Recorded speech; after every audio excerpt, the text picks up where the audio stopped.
Welcome to BH harvest and life channel అండి. ఈరోజు చక్క చామంతి నార్లు బుట్ట చామంతి కోసం ఎలా నాటుకోవాలో ఈరోజు నేను చేసుకుంటూ ఉన్నాను. అందుకే ఈ వీడియో తీస్తున్నాను. అలోవెరా కొమ్మలు దీనికి అవసరం అవుతాయి. ఈ ప్రాసెస్కి ఒక సిజర్ అవసరం అవుతుంది, అంతేనండి. ఈ చామంతి కొమ్మలు అలోవెరా ఒక 2 కొమ్మలు సిజర్ తీసుకొచ్చిన తర్వాత ఒక బుట్ట నిండా ఇసుకండి, అంతే. దీనికి కావాల్సిన వస్తువులు ఇసుకను తీసుకొచ్చి చక్కగా ఈ విధంగా తడిపేసేసుకోవాలన్నమాట.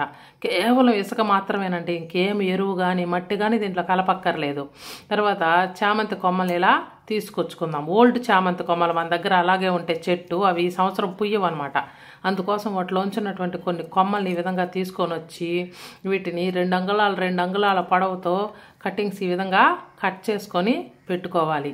బుట్ట చామంతి పూలు చేస్తే ఎంత అద్భుతంగా ఉంటుందో తెలుసండి. నర్సరీ వాళ్ళు ఇదే పద్ధతి ఉపయోగించి చేస్తారు.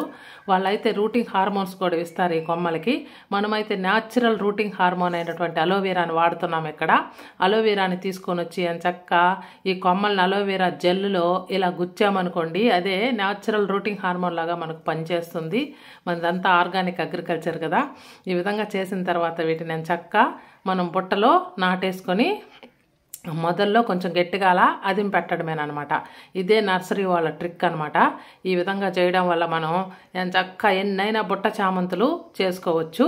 అంతా అయిన తర్వాత ఫైనల్ ఎలా ఉంది. బుట్ట చామంతులు అంటే ఇవి కేవలం నారులు మాత్రమే. వీటిని తీసుకొని ఒక్కొక్క కొమ్మని ఒక్కొక్క బుట్టలో పెట్టి ఒక్కొక్క కొమ్మ ద్వారానే బుట్ట చామంతిని రెడీ చేయాలి. యూనిఫామ్గా కట్ చేసుకుంటా బుట్ట చామంతిని రెడీ చేయాల్సి ఉంటుంది. నేను కూడా చేస్తుంటాను ఆ విధంగా. ఆ వీడియో చేసినప్పుడు మీకు చూపిస్తాను. ఈ ప్రస్తుతానికి నారులు మాత్రమే. ఈ విధంగా మీరు కూడా చక్కగా నారులు రెడీ చేసేసుకోండి. ఈ రోజుకి ఇంతేనండి వీడియో. ఉంటానండి. Bye bye.